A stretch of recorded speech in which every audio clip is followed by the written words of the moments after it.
I'm gonna end up hurting myself over this. Oh no. Oh no.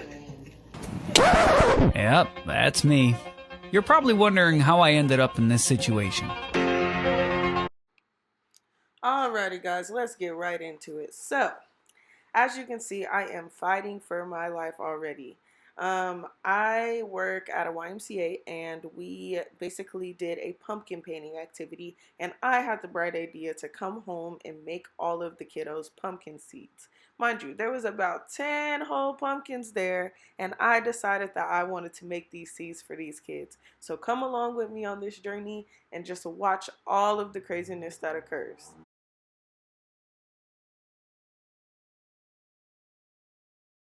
So for this part, I kind of sped it up a little bit because it was a lot of a struggle. I finally got through the pumpkin and realized all of the craziness inside. But I realized also that I apparently don't know how to use a knife. Like, I was fighting for my entire life. I'm over here switching from a tiny knife to a big knife, have no clue what I'm doing. But while I was doing this, I realized that two of the pumpkins were actually not painted. So I wanted to kind of transition and do where I bake some of the pumpkins so that I wouldn't waste it all. And then the painted ones, I just did the seeds only. But the two pumpkins that were there, I used the entirety of that pumpkin, baked it, and did the seeds and everything like that. But yeah, during this time, insanity. Now I didn't grab the scissors. What in the world am I doing? Grabbing the scissors, trying to cut the stuff out. It was a good technique, but I will say I had no clue what I was doing. We'll catch you guys in a bit when I transition over. I'm kind of shocked right here, just like how clear the insides got that quick, because usually when carving pumpkins, you like have to do it through the top, but this time, like, since I cut it open, it was actually pretty decent. So we'll transfer over in a bit. Enjoy. We're looking a lot better now. Got our ring light in and everything like that. Super good. But at this point, the pumpkin was completely gutted, and now I was taking time to cut it up a bit and just make sure that it fit into the oven. Now, I was a lot better at using the knife and cutting here. It reminded me kind of like a watermelon. No, like more of a cantaloupe. Like, it was still kind of like pretty hard to cut, but I was doing a lot better than when it was like super round. But yeah, so this is where we are preheating the oven and just kind of getting it prepared to go into the oven. Not the two complete full pumpkins fit in there because I literally only have two pans in my house, y'all. Like, wasn't about to fight for my life that hard. But since I only had the two pans, I only put what fit. And it looked like it was about, I want to say, 1.5-ish pumpkins. At that point, I was checking my nail because I low-key cut myself. But saved by the gel is one of the things I want to say, because that gel is the thing that's literally saved my life right there. But yeah.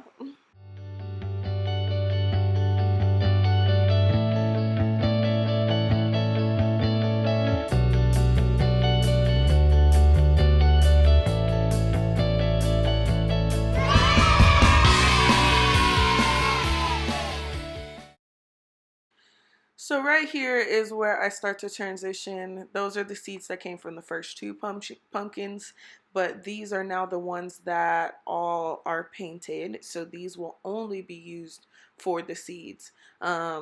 The reasoning is because, like, even after I had cut it open, I did notice like there was some of the paint that did seep into the pumpkin, but none of it did touch the seeds. So we're just gonna watch while I kind of just gut the rest of these pumpkins. So enjoy, and then we'll come back when I get to all the seeds out and just rinsing and cooking the seeds. Alrighty, bye.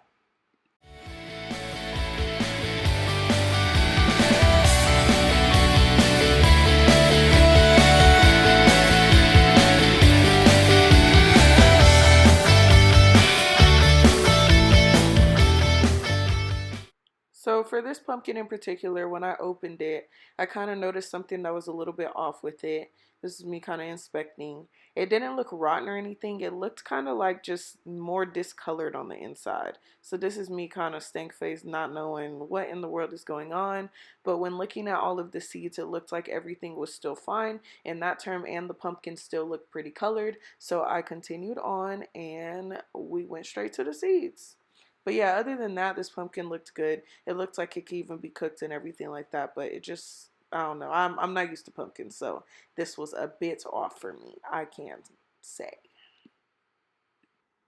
So here I am just straining the seeds in the sink. I kind of transferred them over. A couple of them I put in the bucket to see if I can like grow something out of them.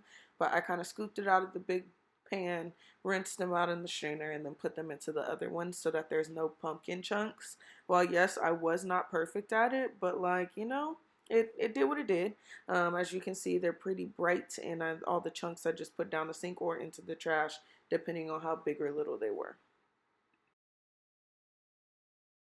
This moment is the moment I was like, oh yeah, this pumpkin about to be fire. When it came out, I decided that I was going to add sugar to it. That's what that white stuff is on top.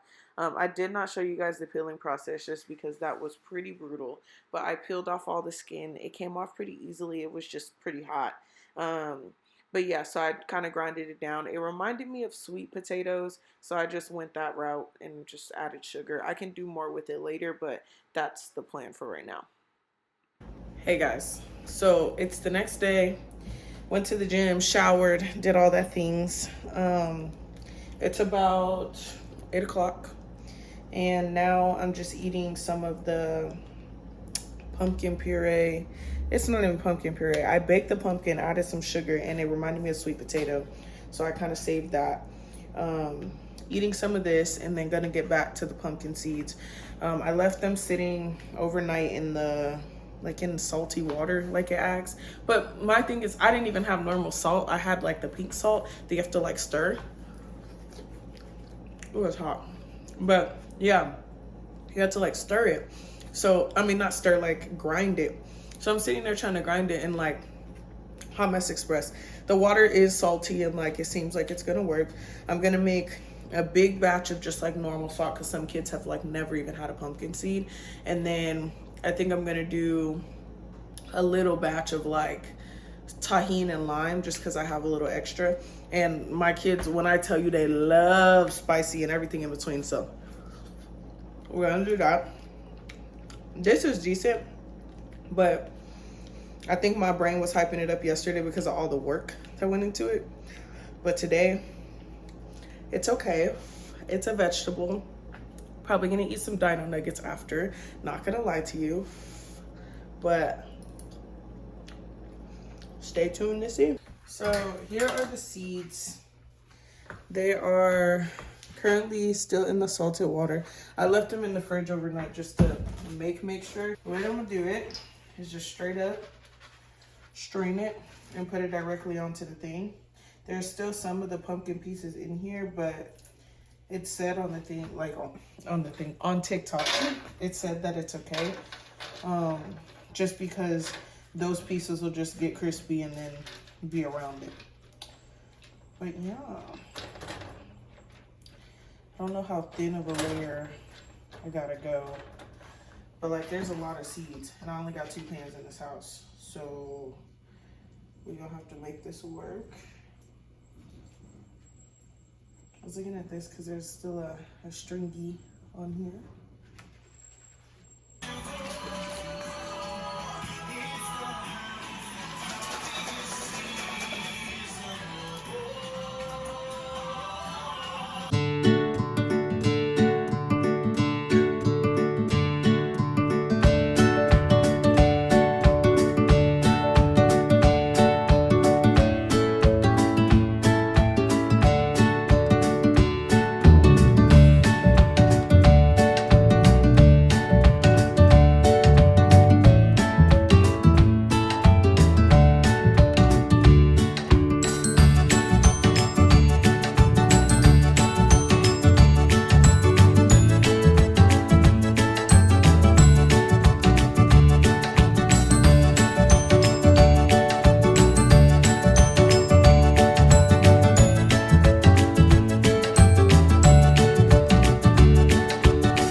If I burn myself, I'm crying.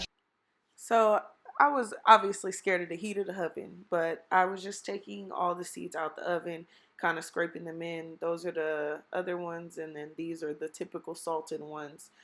Just taking the time to scoop them into each individual container. My containers are small, so I had a lot of